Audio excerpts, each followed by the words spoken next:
पिछले वीडियो में हमने 7 तक अटेम्प्ट करा था। Now we will move to 8th question. जो 8th क्वेश्चन है वो वर्ड ब्रेकडाउन का है, जो कि बहुत ज्यादा आने लग गए हैं यूपीएससी में कि वर्ड ब्रेकडाउन से आपने देखना है कि इसका मतलब क्या है। So which of the following situations best reflect the indirect transfers often talked about in media recently with reference to India. अब हमने इस वर्ड पे ध्यान रखना है कि इनडायरेक्ट ट्रांसफर्स को कौन एक्सप्लेन कर रहा है इन 4 स्टेटमेंट से। सो ए पॉइंट कि Indian company investing in foreign enterprise and paying taxes to the foreign country on the profits arising out of its investment. इसका मतलब है कि कोई इंडियन कंपनी है, उसने फॉरेन एंटरप्राइज में इन्वेस्ट किया और जो वहां से कमाया उसे वो टैक्सेस पे कर रहे हैं उसी कंट्री में। इसमें ना ही कुछ इनडायरेक्ट है, ना ही कोई ट्रांसफर है। So this statement will be wrong. Second point will be a foreign company investing in India and paying taxes to the country of its based on the profit arising out of its investment. एक company है, उसने India में invest किया है और वो अपने जो टैक्सेस है उस कंट्री को दे रही है जिसमें उसके प्रॉफिट का बेस है। ये भी इनडायरेक्ट ट्रांसफर्स को कुछ एक्सप्लेन नहीं कर रहा क्योंकि इसमें कुछ ट्रांसफर नहीं हो रहा है, राइट।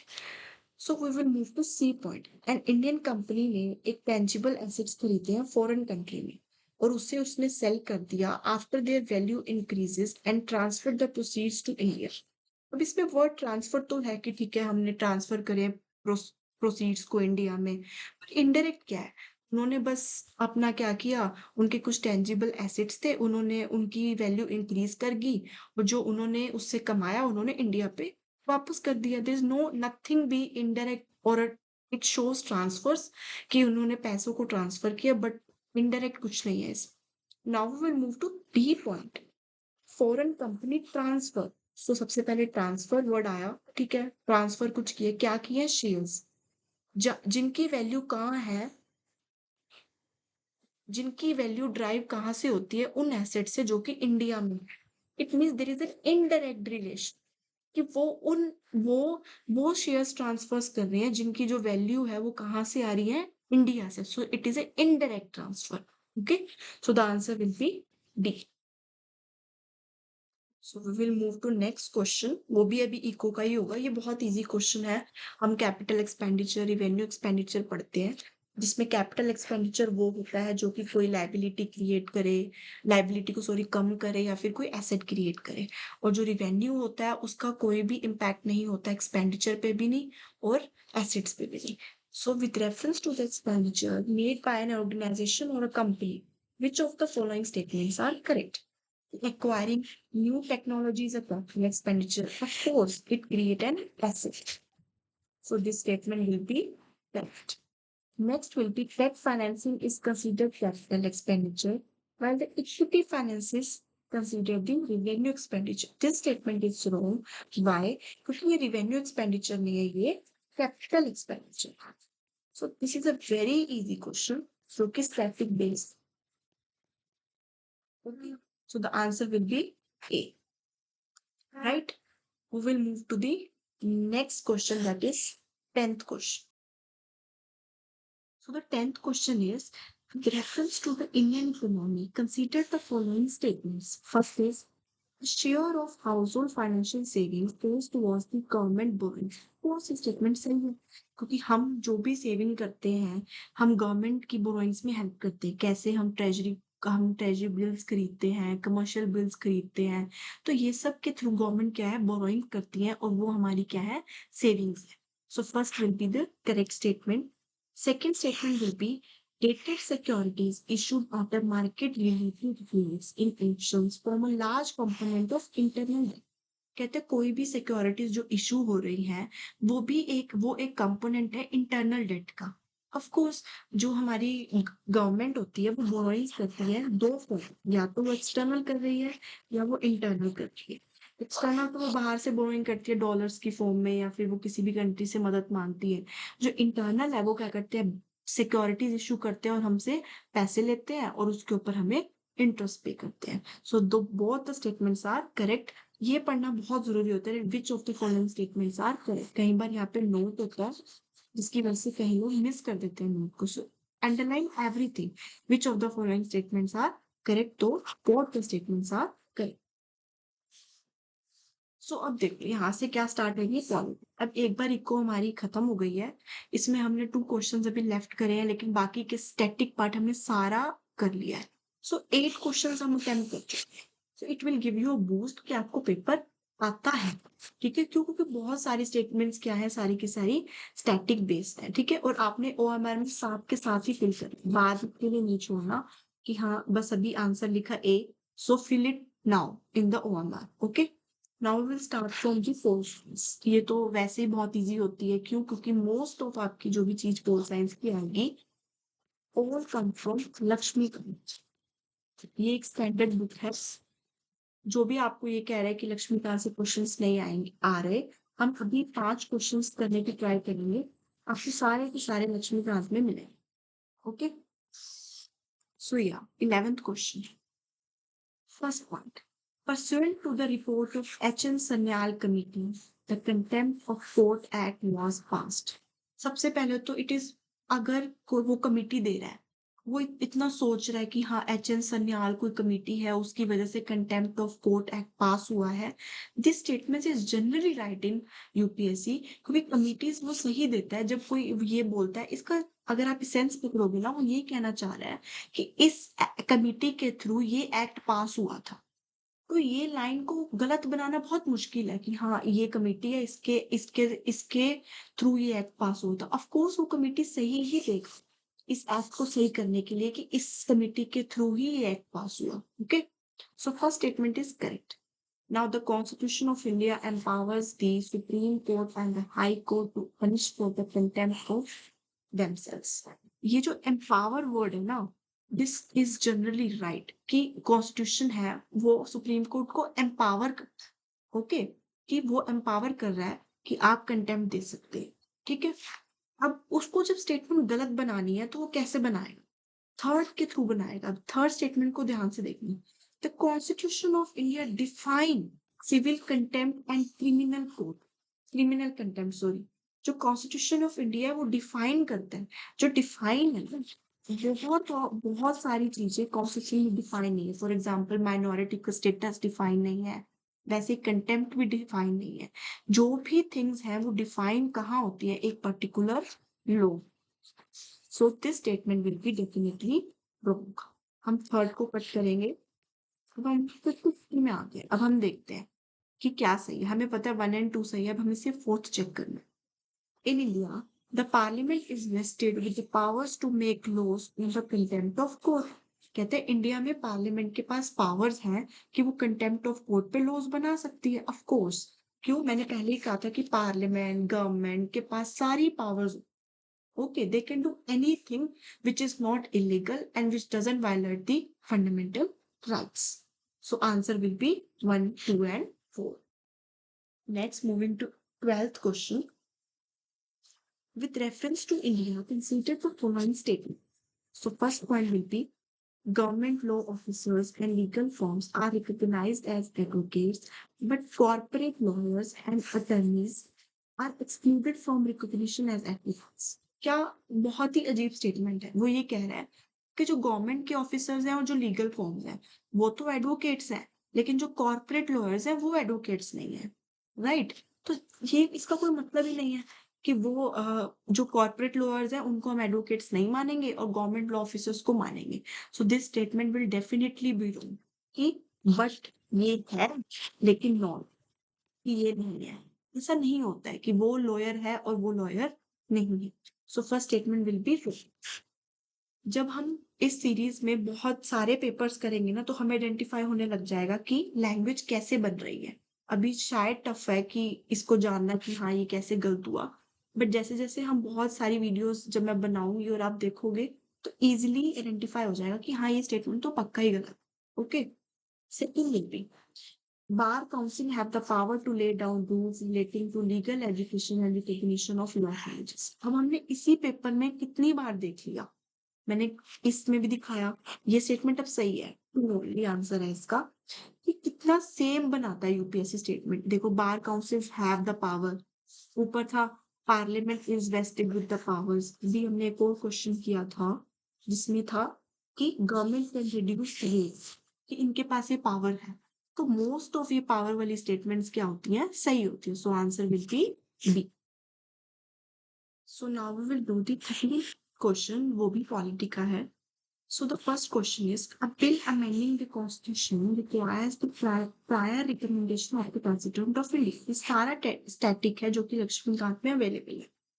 सो नो, कॉन्स्टिट्यूशन को अमेंड करने के लिए प्रेसिडेंट ऑफ इंडिया के लिए की हमें रिकमेंडेशन नहीं चाहिए होती, हमें मनी बिल के लिए चाहिए होती है कि अगर हमें मनी बिल इंट्रोड्यूस करना है तो हमें प्रेसिडेंट की रिकमेंडेशन चाहिए। Okay, so this statement will be wrong. So a bill amending the constitution require a prior recommendation. No, it doesn't require the prior recommendation.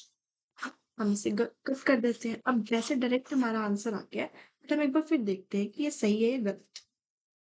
When a constitutional amendment bill is presented to the President of India, it is obligatory for the President to give assent. Of course, ये statement बिल्कुल correct है, because 24th amendment जब आई थी उसमें ये बोल दिया गया था कि जो प्रेसिडेंट है वो कॉन्स्टिट्यूशन अमेंडमेंट बिल को हाँ ही कर सकता है। Okay, so this statement will be correct. ये रिपीट हो सकती है line, this line is very important. Next is, constitution amendment bill must be pass by Lok Sabha, Rajya Sabha by special majority and there is no provision of joint sitting. ये statement भी correct है कि एक constitution amendment bill को पास करने के लिए special majority ही लगती है और there is no provision of any joint sit. Okay, so the answer will be B here. So the next question, जब भी हमें ये आए कि द कॉन्स्टिट्यूशन ऑफ इंडिया, आपको बहुत ज्यादा अवेयर रहना है, ठीक है, कि कॉन्स्टिट्यूशन ऑफ इंडिया में ये होगा या नहीं। Okay, so the constitution of India classify the minister into 4 ranks: cabinet, minister of state, independent charge, minister of state and deputy minister. No, constitution of India में ऐसी कोई भी क्लासिफिकेशन नहीं है। प्लीज जब आप पॉलिटिक करें तो डू रेफर देयर है, ठीक है, उसे सिर्फ देखना है कि कॉन्स्टिट्यूशन कैसे लिखा गया है। Okay, however this statements are generally wrong कि कॉन्स्टिट्यूशन ऑफ इंडिया में ये डिफाइन है, कॉन्स्टिट्यूशन ऑफ इंडिया में ये क्लासिफाई किया गया है। कॉन्स्टिट्यूशन ऑफ इंडिया में ऐसा कुछ क्लासिफिकेशन नहीं है कि cabinet minister, minister of states, independent charge. Okay, so this statement will be absolutely wrong. Second statement, the total number of ministers in the union government, including the prime minister, shall not exceed 15% of total number of members in Lok Sabha. ये 91st amendment की थी, right? So this statement is also correct. So answer will be B. And also pay attention to this लोक सभा। UPSC क्या करता है, यहाँ पे लोकसभा की जगह आपको पार्लियामेंट दे सकते हैं, ठीक है, तो वो गलत हो जाएगा क्योंकि लोकसभा में ही देखते हैं, लोकसभा की जगह राज्यसभा दे सकते हैं। So please do pay attention to these kind of statements. So अब हम आगे चलते हैं 15th क्वेश्चन। ये भी बहुत इजी क्वेश्चन है कि which of the following are just the exclusive power of the Lok Sabha, की ये पावर सिर्फ लोकसभा की है। बहुत इजी है ये। To ratify the declaration of emergency, कहते हैं इमरजेंसी की रेटिफिकेशन सिर्फ लोकसभा करेगा। नो, राज्यसभा भी करता है। अगर इमरजेंसी हमें खत्म करनी है in case of national emergency, वो सिर्फ लोकसभा कर सकता है by the simple majority, right? तो ये स्टेटमेंट गलत है। हम 1 कट करेंगे। अब या तो 2 सही है या तो 3 सही है, दोनों सही नहीं है। So to pass a motion of no confidence motion against the cabinet minister, no confidence motion का राइट सिर्फ लोकसभा के पास होता है। क्यों? क्योंकि वहां पे आप इलेक्शन के थ्रू इलेक्ट होते हैं, राइट? तो जो उसका जो पावर है नो कॉन्फिडेंस का, वो सिर्फ किसके पास है, लोकसभा के पास है। तो impeach the president of India, no, it is not the exclusive power, वो राज्यसभा भी कर सकती है। So answer will be B. Moving to 16, anti defection law, very very important theme जो कि 10th शेड्यूल में हमने लाया है थ्रू दी 52nd अमेंडमेंट। कभी यूपीएससी पूछता है कि कौन से अमेंडमेंट के थ्रू आया है, कभी उसके प्रोविजंस पूछेगा। सो ये भी प्रीवियस ईयर है कि कौन से शेड्यूल में है, ये रिपीट हो सकता है कि ये कौन से शेड्यूल में। सो it is in the 10th schedule through the which amendment भी पूछ सकता है 52nd अमेंडमेंट। तो हम देखते हैं कि एंटी डिफेक्शन लॉ में क्या था। ये लॉ कहता है कि एक नॉमिनेटेड पर्सन ज्वाइन नहीं कर सकता विद इन 6 months ठीक है, ये स्टेटमेंट रॉन्ग है। क्यों? क्योंकि अगर एक नॉमिनेटेड मेंबर है, वो विद इन 6 मंथ्स ज्वाइन कर सकता है पॉलिटिकल पार्टी को, उसे डिफेक्शन नहीं माना जाएगा। सो this statement will be wrong. So 1 will गलत हो जाएगा ये। ओके, तो ये एक स्टेटमेंट चली। तो बोथ भी चली गई कि दोनों सही नहीं हो सकते। अब या तो ये होगा या ये होगा कि सेकंड स्टेटमेंट भी गलत है या सेकंड स्टेटमेंट सही। So the law doesn't provide any time framework within which the presiding officer has to decide a defection case.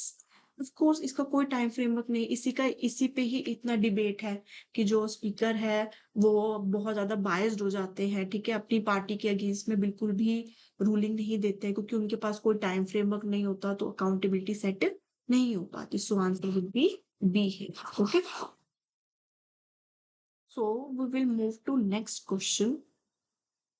ये आई थिंक सिर्फ 2 ही रह गए, अब तो नहीं, अभी है पॉलिटी के। सो 17th question, consider the following statements. Attorney general of India, which is Article 76, and Solicitor General of India are the only officers of government who are allowed to participate in the meetings of Parliament of India. No, this statement is wrong क्योंकि जो Solicitor General of India है उससे participate करना allow नहीं है, लेकिन attorney general को है। ये आर्टिकल 88 बोलता है कि अटॉर्नी जनरल के पास राइट्स है कि वो मीटिंग्स वगैरह अटेंड कर सकते हैं। ओके, और वो मतलब स्पीक भी कर सकते हैं पार्लियामेंट में, बट वो वोट नहीं कर सकते। राइट, तो ये सारा स्टैटिक क्वेश्चन है। जब आपको स्टैटिक बैक है तो आप कम से कम एप्टीट्यूड लगाएंगे और अपने स्टैटिक को पूरा बैक करेंगे, स्पेशली इन पॉलिटी। ओके, कोई भी पॉलिटी का क्वेश्चन गलत नहीं होना चाहिए। मैंने कहा था according to the constitution of India, जब भी ये लाइन आए यू शुड बी अवेयर। कहते हैं कॉन्स्टिट्यूशन के according attorney general of India submit his resignation when the government which appointed him resigns. मैं हमेशा ये क्वेश्चन गलत करती थी।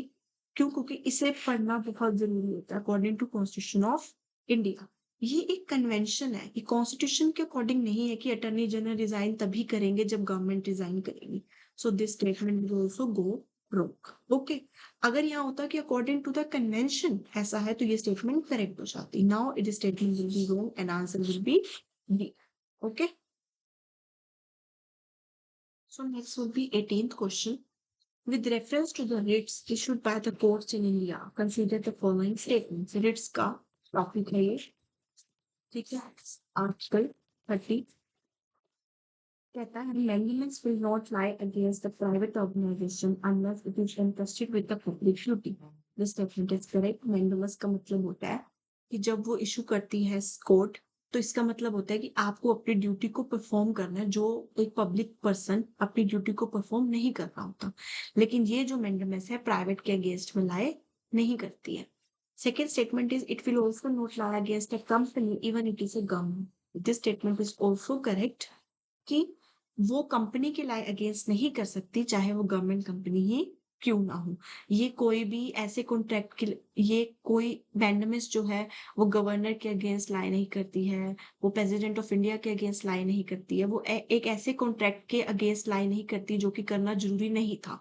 ठीक है, तो बहुत सारे मतलब कि सिचुएशंस होती हैं जिसके अगेंस्ट मैंडेमस लाई नहीं करती, ये आपके बुक में मेंशन्ड है। ओके, देन थर्ड देगी कि कोई भी पब्लिक माइंडेड पर्सन एक पिटिशनर हो सकता है कोर्ट में to obtain the writ of quo warranto.